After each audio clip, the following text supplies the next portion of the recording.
Do you want to improve at a quicker pace? Check out GITGUDracing.com. I've coached hundreds of drivers, from real-life racers to sim enthusiasts, who experience rapid improvement after just one session. And while investing in top-notch hardware is great, imagine how much more you can elevate your experience by adding coaching to the mix. My methods are practical, aiming to break down complex concepts into easily digestible bits that are simple to understand. You can find reviews of the sessions I've conducted on the Fiverr link provided in the video description. Let's elevate your racing skills together.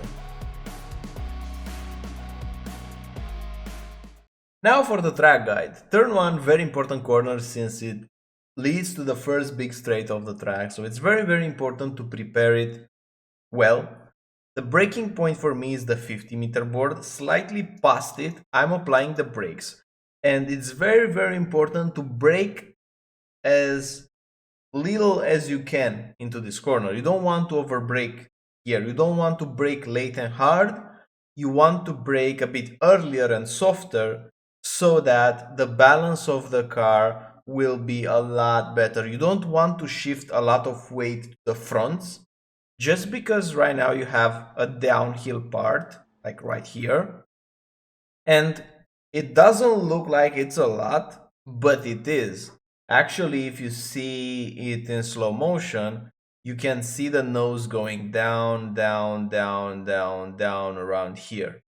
So if you're gonna have a lot of weight on the fronts, then firstly, you will be a bit unstable with the car, and you can really not make the car point by having too much load on the fronts, more than the car can handle.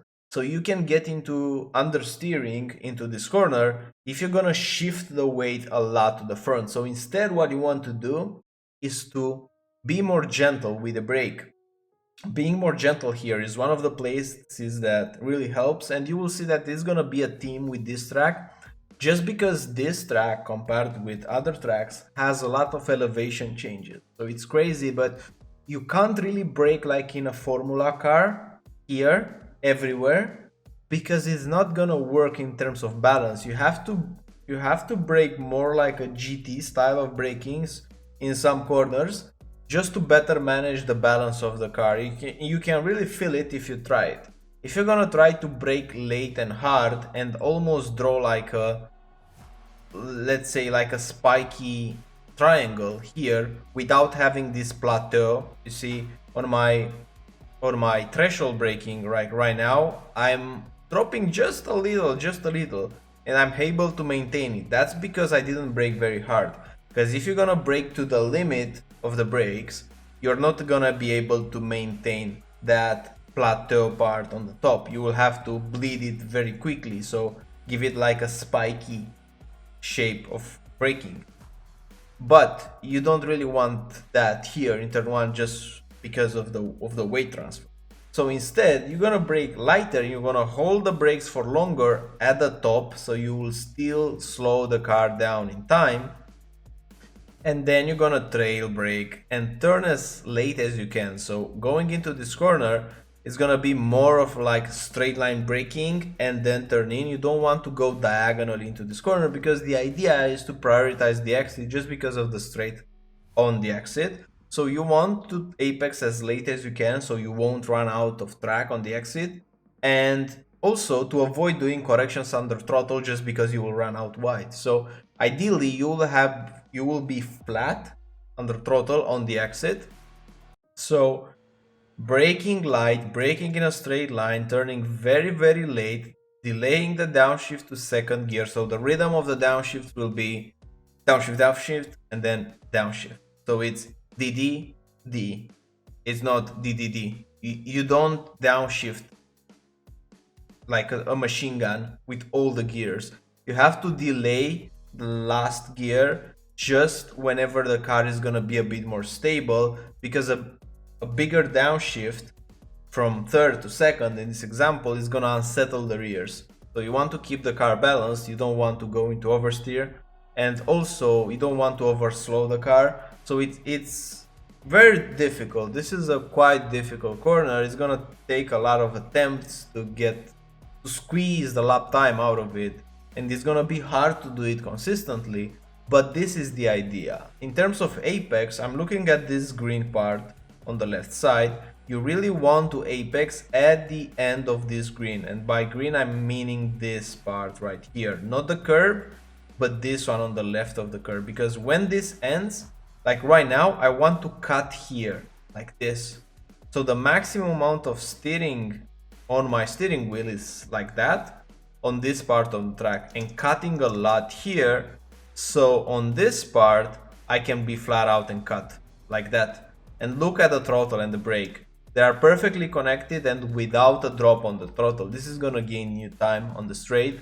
Another small thing and small detail to consider is this moment right here. When you put the power down to second gear, this is gonna give you in this part, whenever you're shifting from left to right, like here, if you're gonna stay in second or in a lower gear, this is gonna give you a bit of rotation to the rears, because the car will be micro sliding here just because you're going quickly from left right and holding 100%.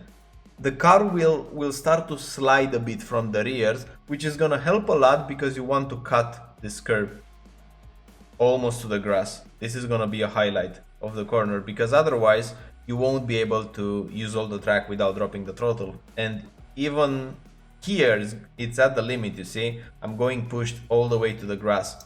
So this line is good. It's not perfect, but it's very good, I would say. I would be quite happy to be able to do it consistently, since it was a lot of speed carrying in the mid part of the corner. But again, the last thing that I want to emphasize is this confidence under throttle and rotating the car with the throttle as well, just because right now you're going downhill, you're changing left to right, so the car balance is not perfect, but you can gain an advantage out of it and use it to your advantage by rotating with the throttle a bit more in this part. And afterwards it's just a straight, but this straight can be deceiving, because right now for the next corner you don't want to align yourself with a white line from here, because we have a small kink in the road here. So the white line at this point is not as wide as it was at this point. You see, the road goes slightly more to the right, so you can use a bit more track in this part of the circuit. Again, you have to know this in advance, and you don't really have to align yourself with the white line from here, but to expect this kink and be on the white line at the kink. And speaking of it, this is the place where I brake. I'm not looking at the 50 because you have to look way too much on the right side, the corner is on the left, so it's not a great braking point. Instead, I'm looking at this change of directions in the white line. You can clearly see that the white line was going more on the left and then it goes more on the right here. Whenever I'm at that point, I'm applying the brakes. I'm applying the brakes right now, and here you want to downshift very quickly. If you're gonna delay the downshift, it's gonna be tricky to rotate the car and still carry the speed. So my number one focus is downshifting very quickly from 6th to 3rd. With a slight delay to 3rd, it's gonna be this rhythm, it's gonna be more or less the same everywhere, but still you don't want to delay it more than after the corners. So if you're gonna do downshift to 3rd around here, it's gonna be way too late. You won't be able to avoid getting the off track if you're gonna carry a lot of speed. But again, you will see a lot of drivers braking very hard in this part of the track. It's the same thing, it's the same concept. Braking less, braking more like in a GT car, just because you have an elevation change right now. You're going downhill, the nose is already pointing downwards. You don't want to have all the weight on the fronts, even though it's a bit safer if you're gonna brake more and slow the car more. You will have an imbalance in the car, and braking late, braking hard is not the way to do it here. I've tried it. The best results you're gonna have with braking softer. The softer you can brake, the better it's gonna be. You'll have a bit more speed going in, but also because you're not cooking the tires, you will have a bit more grip to use that speed and not understeer out of the exit. So again, we want to apex late, we want to cut this curb almost to the grass. My reference point is this exit road on the left. You want to apex at it. So at this point, I'm having the maximum amount of rotation. And then on the exit, to put the power down immediately and blend the inputs is going to be tricky, but the off-track limit is just touching with your right tire this curb right here. Like having the antenna slightly on the curb. If you're going to touch the end of the curb and the beginning of the green, is going to be an off-track. It's very annoying. And this is the maximum limit. You can't use more than this. I was quite lucky that this was not an off-track. Now going into the next corner here, because again we have an elevation change, we're going a bit uphill right now. You can brake less than you think, just because the car will be slowed down by the elevation change itself. And also, if you're gonna go a bit quicker and not kill the momentum on entry, you will have more aerodynamics to go into the corner, and your car will actually turn a bit more than if you would slow it down a lot. So look at my braking. At the Marshall post with number 10, I'm turning and braking, but very light on the brakes, 9, 10%, 3%, 2%, 3%.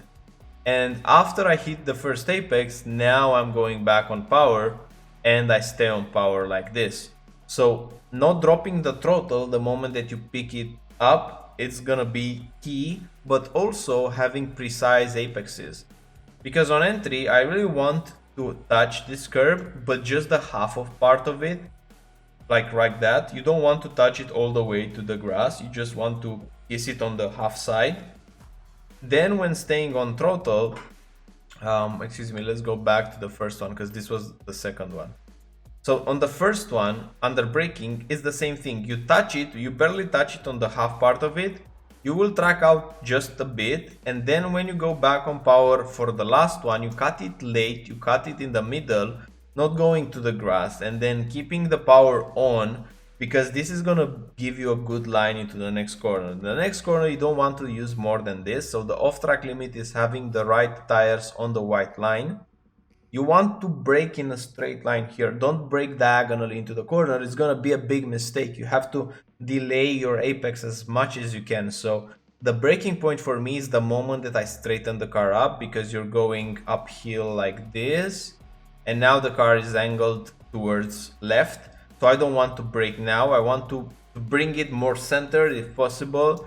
So after the car is straight, like right now, I'm more or less straight. I'm still pointing a bit to the left because it's gonna be impossible unless you're gonna drop the throttle, which won't be a good trade-off.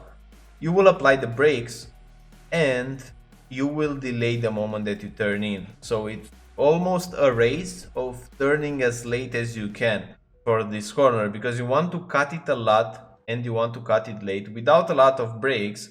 I was modulating the brakes a lot more here just because I wasn't sure, but the idea is this, cutting to the grass, this curb. This wasn't perfect because right now I'm going right to go left. A perfect attempt will almost be like you're drawing a straight line in between this corner and the next one. So almost going straight with the car without this little S with it. So keep it in mind, apex even a bit later and cut more this curb. This is gonna give you a lot of lap time. Here, you want to use this curb. You really want to exploit this curb to its max. So I'm just giving it like 3% braking and I'm going around it like this, using just the half part. Notice that there are some...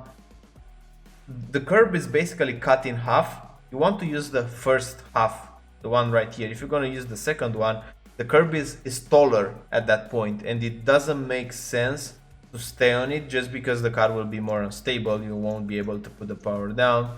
But then on the exit you can use this curb, and right now the next reference is going to be this tree on the left. You want to bring the car to the tree, to the white line, and then start to apply the brakes. Don't brake very hard here as well. The name of the game on this track is brake less everywhere basically. Because look, I'm barely touching the brakes and the car still rotates. You have a lot of grip with less brakes, just use the aerodynamics. Then putting the power down, you can touch this curb, but don't touch with the tire this part on the left. It's gonna be an instant off track. This one is flat out, and for the last corner you have to use all the track like that. You will feel like it's a bit bumpy, and I think if you will have the antenna a bit closer to this tarmac on the left, it's gonna be a bit better with the balance. But if you can handle these bumps, it's gonna be faster. So right now I was really pushing. I was trying to set a hot lap and was using all the track. So you can use all this track, but be mindful that it's gonna be a bit difficult to take the corner. If you want to take it a bit more carefully, you can bring the car a bit more to the left, so the antenna will be here at the end of the grass and beginning of the tarmac. You're still gonna open up a bit, but it's gonna be a lot more easier under braking. Braking point is in the middle of this part.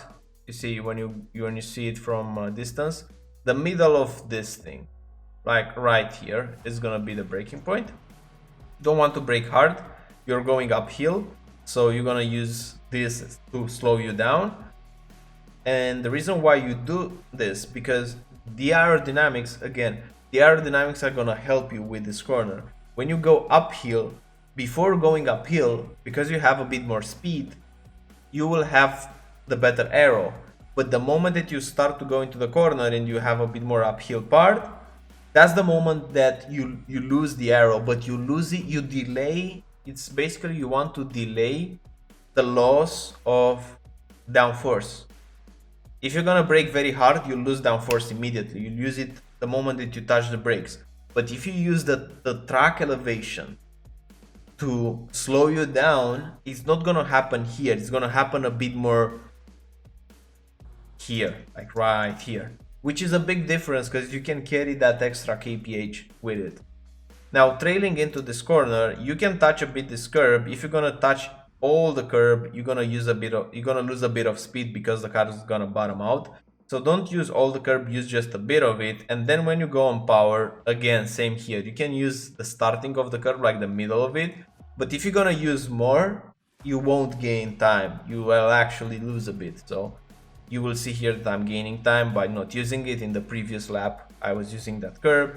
And from here onwards, we just want to stay on the left side to use the least amount of steering angle so we won't scrub speed while turning. And in short, that's a track guide of Interlagos with the F3. I hope you have a great week ahead, and I'll see you on the next one. Bye bye.